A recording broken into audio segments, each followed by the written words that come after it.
Our story starts in a classroom with Mr. Marty and his students. One student is standing and reciting a poem about life and death. He says that death itself isn't the real fear.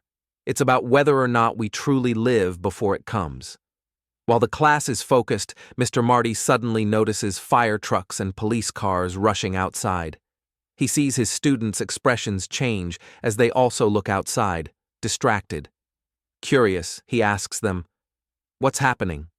A female student answers, "A huge earthquake has struck. California is sinking into the ocean, and a volcano has erupted in Germany. It feels like the world is ending." But Mr. Marty stays calm, reassuring them not to panic. What makes things stranger is that the internet suddenly shuts down everywhere. Despite all the chaos, Mr. Marty continues arranging meetings with parents, talking about their children's grades and attendance. Parents push back, saying the world is collapsing, the internet is gone, California and Russia are being swallowed by the ocean, and chaos is spreading. After one such meeting, we see traffic completely out of control. Traffic lights aren't working because of the internet outage, leading to total disorder. While driving, Mr. Marty notices a massive sign on a building. "Thank you, Charles Chuck, for 39 great years." He doesn't understand who Charles is or why he's being thanked, but we'll figure it out together later. Stay with me, because this is one of the deepest films you'll ever experience. Next, we meet Felicia, Marty's ex-wife. Felicia works as a nurse. She's heartbroken because many of her colleagues have lost their lives right before her eyes. A fellow nurse asks her, "Which is easier, marriage or divorce?" Felicia replies that marriage is easier, since you can marry in an hour, while divorce takes months of procedures. From this, we sense that Felicia is still longing for Marty, wishing to reconnect with him. Later, while Marty is at home watching TV, he gets a call from Felicia. She admits she's been thinking about him all day. She asks him the same question. Marriage or divorce, which is easier? Marty answers quickly. Marriage is easier. They keep talking, remembering old times.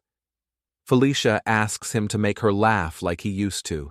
Marty jokes about meeting a parent who looked like a penguin that breathes through its backside. He laughs, saying, "If he sits down, he might die." Felicia bursts out laughing. Then she talks about her job, frustrated that her boss left the hospital to spend time with his loved ones, believing the world is ending. Other nurses also leave to be with their families. Felicia hints that she too wants to be with Marty, because if the world is ending, she doesn't want to face it alone. Marty replies with something deeper. He explains that if the universe's lifetime were compressed into a single year, humans would have appeared only at 10:30 p.m. on December 31st. All of human history, from ancient civilizations until now, would take place in the last 10 seconds of that year. We're nothing but a brief flash, he says. This makes Felicia emotional. She then mentions she saw a strange ad earlier. "Thank you, Charles Chuck, for 39 wonderful years." Marty says he saw the same thing, and both of them wonder why such ads are being put up at the end of the world. Based on the pictures, Marty guesses Charles might have been an accountant. Later, Marty sees the same ad again on TV. The mystery keeps growing, but the movie asks us to be patient. The answer will come. The next morning, Marty meets his neighbor, who tells him he had to walk a long way home because a huge crater split the road in two. Along the way, he also saw billboards saying, "Thank you, Charles Krantz, for 39 great years." Marty then talks to a hospital worker he knows, asking about Felicia. She says she couldn't even reach the hospital because of the crater, and even more billboards filled the way. When she leaves, Marty continues talking with his neighbor, who explains that people have now accepted the end. At first, everyone panicked about jobs and the future, but now they've let go. People just want to die peacefully, without chaos.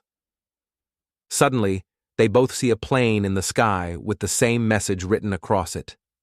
"Thank you, Charles Chuck." Meanwhile, Felicia reaches the hospital, desperate to check on her patients, but her colleague tells her that everyone, patients, doctors, nurses, has left.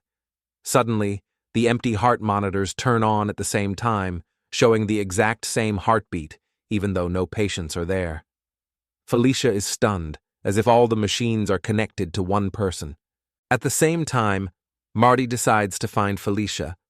On his way, he meets an old man named Sam, who says he also doesn't know who Charles Krantz is, even though the ads are everywhere.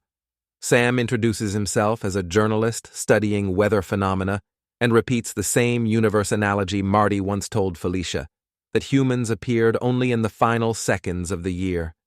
He explains that we are so small, we don't know if the world is ending or just starting.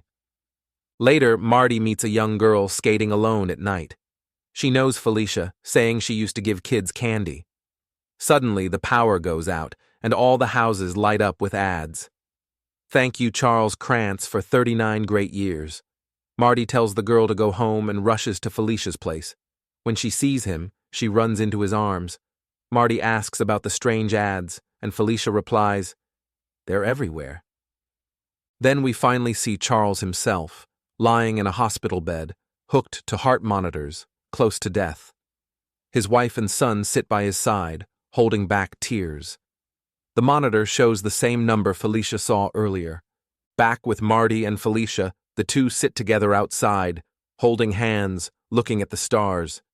Suddenly, stars start disappearing one by one. First the North Station, then Mars, then more stars vanish. The end of the world is happening before their eyes. Felicia admits she's scared. Marty says he's scared too. Back at Charles's bedside, his wife whispers, 39 great years. Thank you, Charles. Then we return to Marty and Felicia, who confess their love for each other as the world ends. But this is not the end of the film. The story is told in reverse chapters. The next chapter takes us earlier in time, where we meet Taylor Frank, Janice Holiday, and finally Charles himself as we piece together his life. Step by step, we learn that the ads, the memories, and the characters were all part of Charles's mind and his legacy. His life ended at 39, but in his final moments, his imagination built this story, his way of making sense of life, death, and everything in between. Make sure to subscribe and turn on notifications so you don't miss more videos like this. Thanks for watching.